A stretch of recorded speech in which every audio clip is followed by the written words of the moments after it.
YCP ఒక కొత్త స్ట్రాటజీని తీసుకొచ్చిందని చెప్తున్నారు. గర్వాపసి పేరుతో కొంతమంది ఆవేశంగా పార్టీ నుంచి వెళ్ళిపోయినటువంటి లీడర్లు ఎవరిని ఉన్నా, లేదంటే పార్టీ కోసం ఇన్ని రోజులుండి అక్కడ గుర్తింపు రాకుండా, కూటమిలో చేరి అక్కడ గుర్తింపు రాకుండా ఇబ్బంది పడుతున్న నేతలు ఎవరిని ఉన్నా వాళ్ళందరినీ మళ్ళీ తీసుకురండి.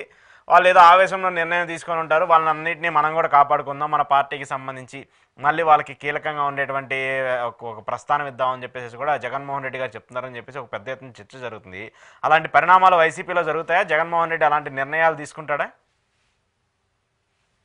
జగన్మోహన్ రెడ్డి గారు ఏరే పార్టీ నుంచి లేదా రాజకీయాలకు రావాల్సుకున్న వాళ్ళ గురించి ఎవరైనా వస్తానంటే తీసుకుంటారు. దానికోసం ప్రయత్నిస్తే, ఫలానా వాళ్ళని ప్రయత్నిస్తే బాగుంటుందని ఎవరైనా సలహా ఇస్తే ఫోన్ గడ చేసి రెండన్నా మనం కలిసి పనిచేద్దాం అంటాడు. దాంట్లో డౌట్ లేదు. కానీ పార్టీలో ఓడిపోయిన తర్వాత వెళ్ళిపోయిన వాళ్ళని ఎక్కువ ఆయన పిలవడు. అవునా? ఎవరిని పిలవడు. గర్వాపసం లేదు. ఎందుకంటే ఆయన చాలా టఫ్ గా ఉంటాడు ఆ విషయంలో. అయితే పోయిన వాళ్ళు తిరిగి వస్తారంటే వెల్కమ్ చెప్తాడు. అంటే గర్వాపస్ అనేది ఈ మామూలు గర్వాపస్ సిద్ధాంతం ఏంటంటే రండి తిరిగి మన పార్టీలో అని పిలవడం గర్వాపస్.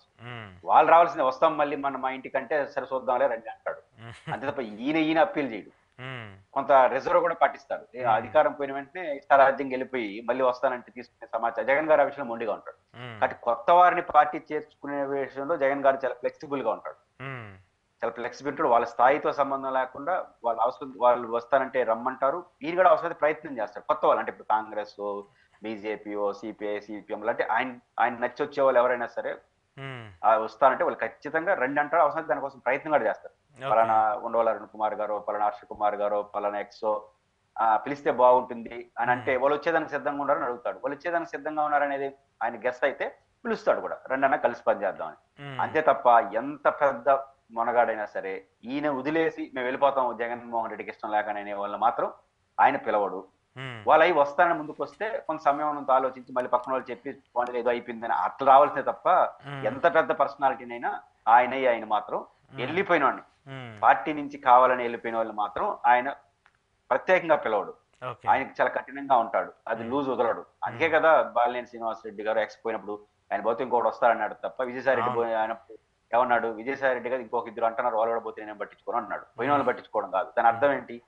విజయసాయి రెడ్డి పోతే మాట్లాడతానని చెప్పకపోగా విజయసాయి రెడ్డి కాదు ఇంకొక ఇద్దరు పేర్లు చాలా మంది చెప్తున్నారు వాళ్ళు పోయినా పట్టించుకోను అన్నాడు. పోయిన వాళ్ళని పట్టించుకోవడం కాదు, ఉండే వాళ్ళు పోతే నేను పట్టించుకోను అన్నాడు ఇండైరెక్ట్ గా. అంత కఠినంగా ఉంటాడు. పోవాలనుకునే వాళ్ళ పట్ల ఆయన ఎట్లాంటి పరిస్థితుల్లో స్పేర్ చేయడు. కొత్త వాళ్ళు ఎవరైనా వస్తారంటే అంత రివర్స్ లో వెల్కమ్ చెప్పేదానికి సిద్ధంగా ఉంటాడు. అది నా అంచనా జగన్ పై.